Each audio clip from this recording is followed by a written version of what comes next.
Après la Cricket ou encore la Skin Diver, on découvre aujourd'hui la Vulcain Grand Prix, une nouvelle réédition de la marque suisse historique en 39 mm.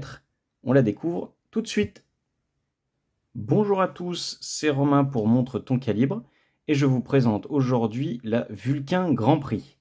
On va vous la montrer dès maintenant et je vais en profiter pour faire un bref rappel sur la marque Vulcain, pour ceux qui ne connaissent pas encore. Donc Vulcain, c'est une marque suisse qui est née en 1858 à La Chaux-de-Fonds et qui a connu des hauts et des bas dans le milieu horloger, mais qui depuis 2021 et l'arrivée de Guillaume Lédet, eh bien, connaît un nouveau succès de par ses rééditions. On a pu voir notamment sur la chaîne la Cricket, modèle historique et iconique, ou encore la Skin Diver pour le côté plongeuse.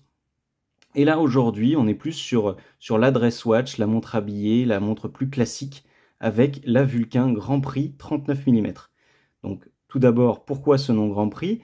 C'est en hommage au Grand Prix qui a été reçu par la marque à l'Exposition universelle de Barcelone en 1929, et qui a donné ce modèle cette même année, et qui donne aujourd'hui cette réédition depuis février 2024. Donc, on va commencer par les caractéristiques, et le boîtier tout d'abord. C'est un boîtier de 39 mm de diamètre et 46 mm d'entrecorne, donc un boîtier avec des dimensions plutôt contenues qui vont convenir à un maximum de poignets et qui vont ravir les plus petits comme le mien de 17 cm par exemple.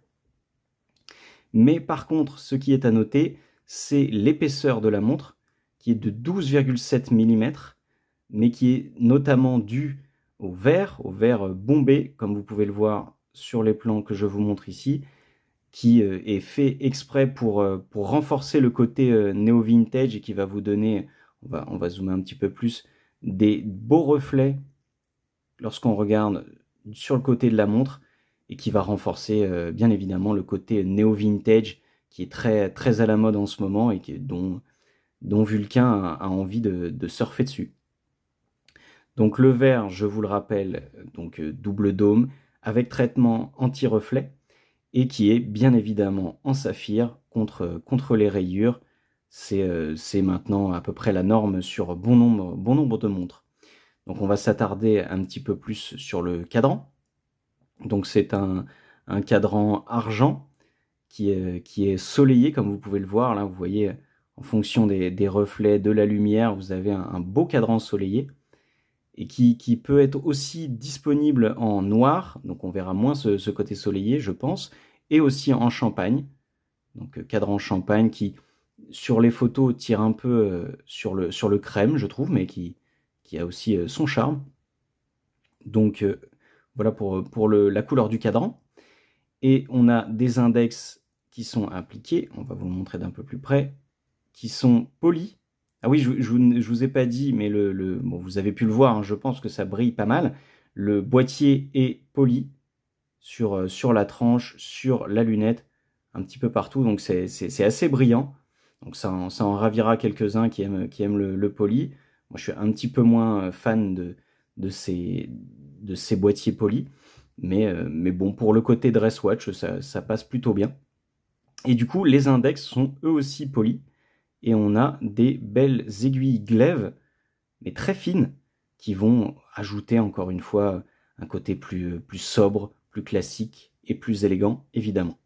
On retrouve à 6 heures la mention Swiss Made, vous voyez tout en bas, donc on peut voir qu'il peut se déformer avec le verre bombé, la mention automatique juste au-dessus, et la marque Vulcain Grand Prix sous l'index de midi.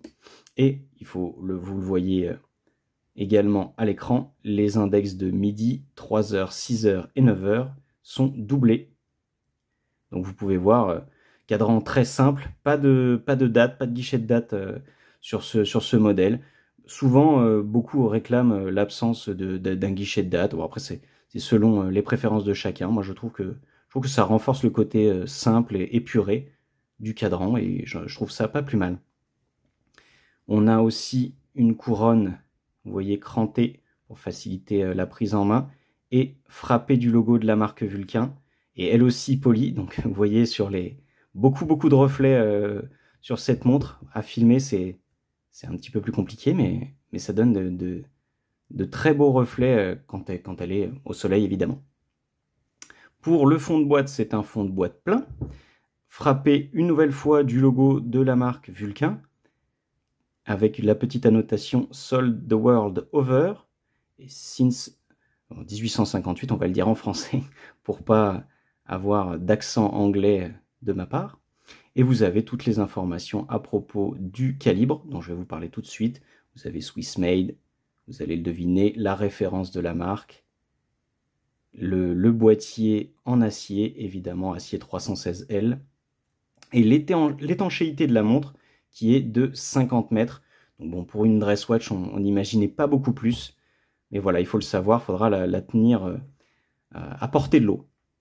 Donc pour le calibre, c'est un calibre suisse, un calibre Landron L24, donc Landron, calibre historique aussi côté suisse, qu'on pouvait retrouver sur des chronographes vintage, qu'on peut encore retrouver sur des chronographes vintage d'ailleurs. Donc calibre suisse, calibre classique également, remontage automatique, 40 heures de réserve de marche, donc c'est plutôt agréable. Vous pourrez laisser poser cette montre pendant plus d'une journée. Et évidemment les classiques 28 000 alternances par heure, donc quelque chose de robuste, de fiable et de précis évidemment. C'est ce que veut Vulcain pour ses modèles.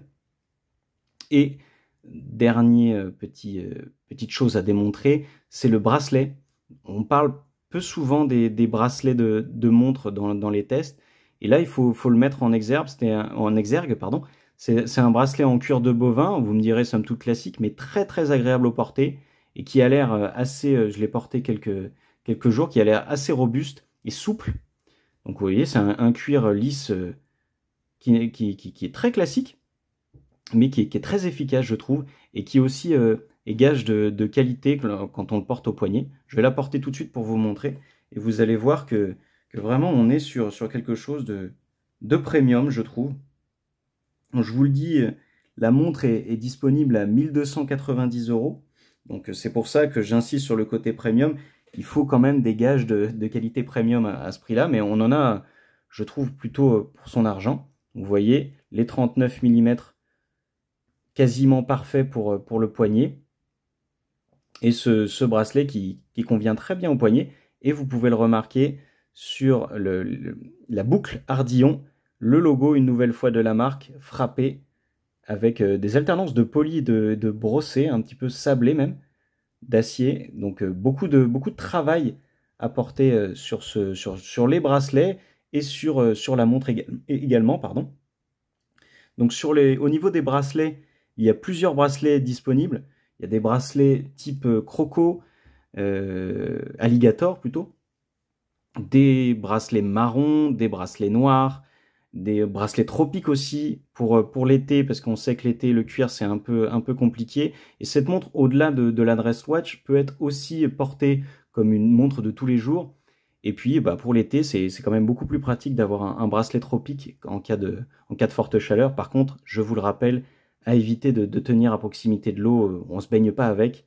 Même la vaisselle, c'est le maximum pour 50 mètres d'étanchéité. Et 20 mm d'entrecorne pour le bracelet, ce qui facilitera le fait de pouvoir le changer, d'en trouver d'autres. Mais avec la large gamme de bracelets, vous voyez, ils sont tous équipés de l'Easy Click, l'Easy Change. On pourrait facilement changer de bracelet. C'est aussi ce sur quoi la marque veut insister, hein, j'imagine, c'est de pouvoir porter cette montre pour n'importe quelle occasion. Donc vous voyez, très polyvalente cette montre. Même si on va la classer du côté des dress watch en premier, eh bien franchement, elle est très, très polyvalente. Donc c'est à peu près tout ce que j'ai à dire sur ce modèle. Je vous dis à bientôt sur Montre ton calibre pour une nouvelle présentation.